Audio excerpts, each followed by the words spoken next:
Hello, Liam. Very welcome today to our event, Building Bridges Between China and Belgium. So you are the director of the EU SME Centre in China, right? Could you give us a brief introduction about your center and also some services that you could provide to the European companies which would like to explore the China market? Of course. Thank you for inviting me. It's my pleasure to be here. Yep. My name is Liam Jia. I'm the team leader, director of the EU SME Centre in China. Yep. The project, first of all, we are funded by the European Commission. This is the 14th year of the project. The project was founded in 2010. The mission, the aim is to provide SMEs from Europe with information that they can get ready for doing business in China, to prepare them to enter this very complex market. Yes. In Europe, SMEs is key source of innovation. SMEs create employment. In Europe, SMEs represent the backbone of the European economy. When SMEs go abroad, they also contribute to the prosperity, to the innovation of the local markets. Mm-hmm. Here we're talking about SMEs when they are entering into the China markets. How we do as the EU SME Centre to support SMEs in this journey is to provide them with the information, the knowledge on the market regulations, on the standards and conformity related issues, and eventually on market trends and on consumer behaviors. Liam, as you know, China is so far away from Europe. And all the SMEs company, why do they need to export their products to a country so far away from their hometown? Thank you. Yeah, I think this is a very interesting question. We ask ourselves these questions as well, not just for Wallonia companies, for Belgian companies, but there is already a very big market in Europe, the internal markets. When the Belgian SME consider to export, first of all, they will start considering neighboring countries, considering exports to within the EU single market. And China as a, like you have described, a market, a country that is so far away from Europe, from Belgium, why would they consider China? Yeah. And this is indeed a question we also ask the SMEs before we even provide our support to them. Why China? There are many questions that we would ask a company to ask themselves before they start preparing their China strategy. Why exporting to China? First of all, is there a protocol in place for your product? Are you eligible to be exported to China for some sectors, for example, food and beverage? Exporting of certain products is subject to a country-to-country protocol. And second of all, to understand the registration process of starting exporting your products, and their companies should also start calculating the cost for tariffs, the cost for logistics, the cost for distribution, the cost for hiring a warehouse, identifying a distributor or local agent for sales. After these calculations, companies might understand better which margins they could play with in a market like China. However, we go again one step back. Before entering the markets, part of the preparation work we advise the company to do is to do the homework, understand who are your competitors in this market. I could give an easy example here for Belgian beers. How do you position your products? Which other similar products are already being sold to this market? Which type of products are popular? Which beers are favored by the different consumers in the different regions in China, as it is a very big market, a huge country. The consumption behaviors of consumers can also be different from region to region. And look at the shelf where these products are being sold primarily. Which other products are already there on the shelf? How do you work on your pricing of your products?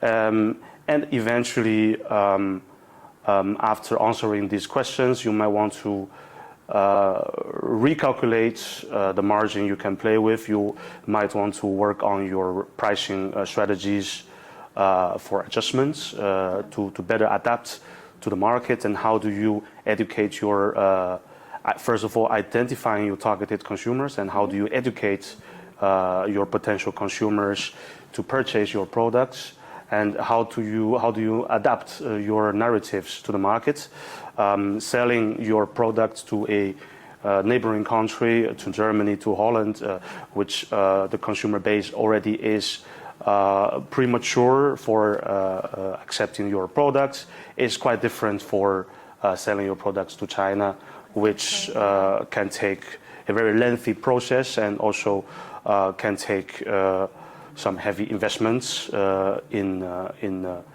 bringing your products closer to your targeted consumers. After answering all these questions, you might want to ask yourself again, why do I want to export to China? How is my China strategy placed comparing to my global export strategies? I think after answering these questions yourself as SME owners, as export managers of SME, you already have a better picture or a clearer look why you want to come to China. So I think when the company or European companies, when they do this kind of homework, and they compared with the European market, maybe the clearance in China will more complicated. Yeah. Yes, well, more complicated, right? And sure. all the documents and the certifications they should prepare, especially for some products, just like food and beverage, cosmetics products, and also healthcare products. So for this kind of products, in China, do we have some simplified way to do the importation, the clearance? Indeed, I think as you have very correctly pointed out, starting your export procedure, of course you start with registration of your products to the competitive authorities of the local authorities of the hosting country. So, and indeed for food and beverage products, for cosmetics, for health food, medical devices, there is a very lengthy registration process as well. However, when it comes to exports, there are generally two main ways for exporting.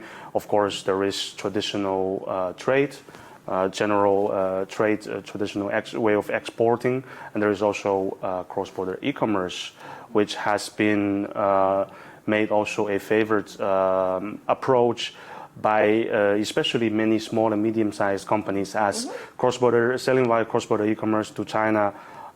It simplifies many of the registration process. Some of the licensing, some of the registration procedures are not required by custom clearances for selling via cross-border e-commerce. And what's more is that selling via cross-border e-commerce, you have your products, you make this approach directly with the end customers. Instead of selling via a distributor, instead of selling via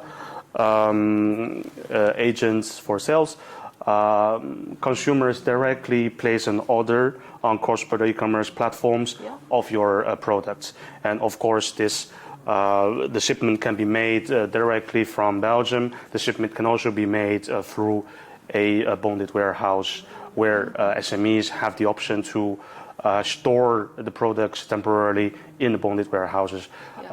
This especially are a favorite approach by newcomers, because this is a easier way for companies to test the markets with a relatively lower cost for testing the market, for eventually figuring out if the product has a market with the local consumers or not. However, selling via cross-border e-commerce, there are also some restrictions. The product has to be on the positive list, and this positive list can be quite easily find online via the Chinese SAMR websites, and also from the sector authorities. As long as your product is on the list, you are eligible. Your product is eligible to be sold via cross-border e-commerce. Largely, most of the food and beverage products, including also some cosmetics products, are on the list. Okay. Talking about cosmetics products, selling via cross-border e-commerce also allows SMEs, especially SMEs companies, to skip some of the mandatory requirements by the state's regulatory authorities on, for example, animal testing and a few other issues. However, there's a lot of however's already, I know. Since cross-border e-commerce is a favorite approach for testing the markets, for longer-term strategy, it is still advised that companies consider general trade because cross-border e-commerce eventually has its limitations. And for scaling up your business, your sales, your exports in the markets like China, it is important to be on the markets, to be on the ground, to understand better the demands from the consumers, the demands from the markets, also to be in a market that is constantly changing. So I think in different provinces, in the north or south, the consumer habits is also different, right? Of course. Quite different in of China. Course. Okay. Thank you for sharing. It's very interesting, this new You model. are based in Shanghai. Yes. I'm based in Beijing. Two of the major cities in China. The consumer behaviors for F&B products to start with is already quite different. The demand for certain products can also range. And we are today now in the city of Guangzhou, in the province of Guangdong. That's actually some of the most renowned beer producers, beer breweries having their best market in China. I'm talking about, for example, the Portuguese beer, Superboc, as an example. The best Belgian market. beer is the best in the world. That's true, yes. Yeah. But probably we don't need to take this into the cuts. But for example, for Duvel Mort, that's Belgian beer company. They also have Guangdong, South China, as one of their best markets for sales in China. Yes, thank you. So Liam, when a European company, when they grow up well in China market, so maybe they were thinking about to establish their own company or physical entity in China. So what are the requirements from the government for the registration of the company? Could you give our EMS some suggestion or ideas about? Of course. Well, first of all, to be able to have some business activities conducted in China from Belgium for Belgian SMEs, you do not necessarily need a local presence. Like what we have just discussed, there are different methods for selling, including cross-border e-commerce, which allows companies to test the market without having a physical presence here in China, or this can be done purely through a distribution agreement, a sales agreement via local agents for sales or via local distributors.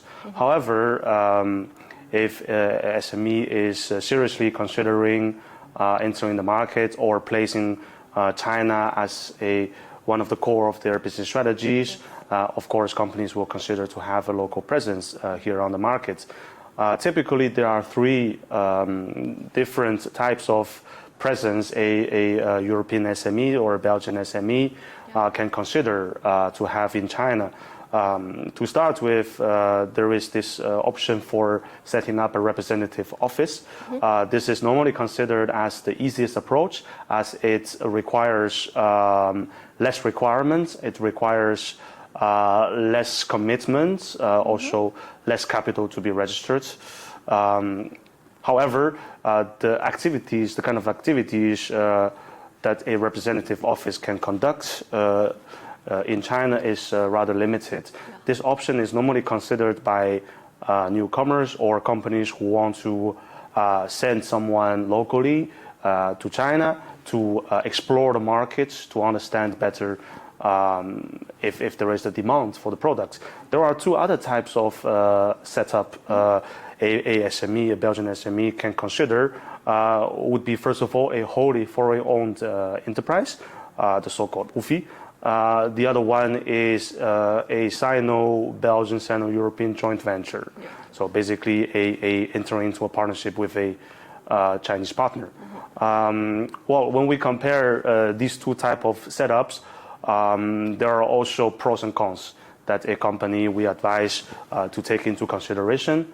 For a wholly foreign-owned enterprise, for a WUFI, and of course the SME, you will have full ownership of the setup. You can conduct activities. You can find local sales agents. This option particularly is for companies also who has employed a good number of employees in China, and there are frequent payments transactions that need to be made with entities who are already in China, with partners, with sales agents for purchasing transactions. And also, this applies for companies who are considering to have production activity in China. That's for wholly foreign-owned enterprises. When entering into a joint venture, the advantage is obvious. You are tapping into established resources that your Chinese partner has. In a situation where the local partner you are entering into a joint venture partnership with already has a very large presence regionally in the sector, in the markets, already has a good customer base. This is normally a preferred approach by many Belgian foreign SMEs, European SMEs, who want to tap into the established sales network, the established distribution channels. Again, we can use beer as an example. Many of the larger, it's not SMEs anymore, Belgian beer companies have considered this approach by working with Chinese beer brewing companies, working on the local distribution, regional distribution networks. However, we talk about food and beverage, we talk about beers. There's also many other sectors where, for example, Wallonia companies has a strength in exports. Many of these sectors are technology driven, or many of the SMEs who has a competitive technology that they want to find ways to apply these technologies here in China, and they're considering entering into a joint venture with a Chinese partner. Here, normally we also raise some red flags for companies. Make sure that you have done your work on intellectual property rights protection, and make sure that you manage this cooperation, this partnership well, so that not in a few years, we're trying to avoid the situation in a few years. We are seeing many more cases lately that the Chinese joint venture partner started to become also a competitor for a Belgian SME, for a European SME after years of cooperation. So there are pros and cons for different type of setups, and also we have seen companies gradually moving from one strategy to another. It's a very complicated market. It's important to identify the right partners to work with. Yes. It's even more important to carefully decide which type of partnerships you want to have with the Chinese partners. When the cooperation already began, what kind of elements we should pay attention to keep the good relationship with the Chinese company partner? Well, I can maybe also mention something not directly related to this, but have a certain influence on this, is China's national development strategies. Yeah. One of the very recent strategy is the promotion of the interest of Chinese little giants, which basically is the Chinese government's approach to promote the positions of SMEs from China to move up further in the global value chain. There are also SMEs is a key resource for innovation, in Europe, but also in China, everywhere. There are also many Chinese small and medium-sized companies now playing a very important role in the supply chains, especially when they are supplying to big Chinese companies who are also going overseas for investments. We can name a few technology giants here of Chinese companies, with Xiaomi, with Huawei, with the electric vehicle companies. This is China's national development strategy. For SME in Europe, being in China after a few years, there are also many question marks raised by the headquarters sometimes. The big companies, multinationals, European multinationals in China, they are growing, developing a strategy so-called in China for China. They are receiving good success here in China with the profits they generate here. Instead of repatriating everything back to the headquarters, some of which are considering to reinvest with this revenue to the local setup here in China. And many of the multinationals are also considering investing or committed already their increasing investments in research and development, in R&D in China. This has impact on many SMEs operate here who have been brought by the multinationals to China and who have been for a very long time suppliers or key positions in the supply chains of these multinationals. With the China's strategy for promotion of its own development of its own SMEs, many times, and on the other hand, with the strategy for many European multinationals of committed to developments of R&D in China, within China for China, SMEs who has already entered the market in China for years face a dilemma, face a severe problem. They have been driven out slowly with these situations out of the Chinese market. Some of which not necessarily are working with a setup of a joint venture. Some of them are wholly foreign-owned enterprises. However, they still face issues who are external to their own development. But being in China, these are situations that companies will have to face and cannot avoid. So our advice here is really for companies to also look around on what type of activities are available for them to conduct, especially in the fields where China's national strategies are putting the focus on. And there are also R&D incentives from the Chinese government, subsidies that especially technology-driven SMEs from Europe can tap into. And at some point, it is a decision that they need to make themselves. Is there a market still here in China? Or should they look elsewhere? So if we want to keep a healthy relationship or partnership, we should know all the ecosystem of the whole supply chain sector, right? Yes. So Athlete Liam, what are the final words you would like to deliver to our Belgian and Wallonia companies? Yes, well, I have been in this job for almost 10 years. I have seen the best days. I have seen the challenging time. I have been through the COVID days. And now we are here. Some final words for Belgian Wallonia SMEs I could give is that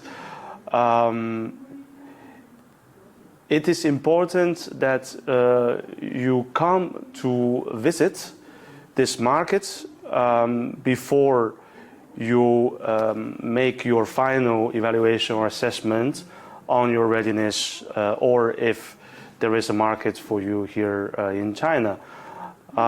Because things are changing very fast here in this market, but also globally. Some companies are in the situation that they cannot disregard the market here in China.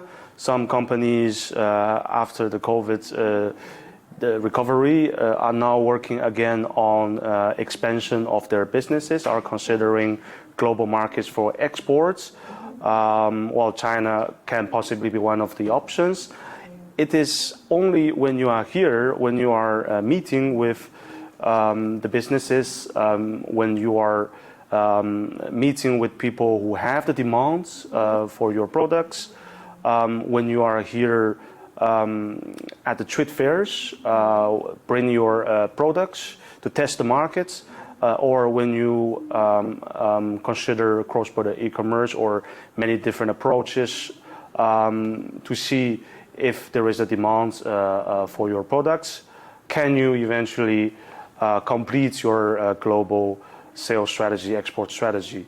And you don't do this by yourself. There are organizations, regional, national, EU-wide organizations like AUX, like the Belgian National Export Promotion Agencies, and there is also us, the EU SME Centre, who could help you in eventually completing your homework or completing your final assessment on your readiness to China. We are here for you.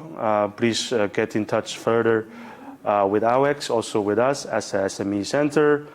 That will be my final remarks. Yeah, face-to-face is always the most important thing for the business, very important. Right? Yeah. So thank you very much, Liam, today for coming. Thank you. My pleasure. Thank you also all of the precious experience of the Chinese market to our Wallonia and Belgian SMEs. Thank you. Thank you very much. Yeah.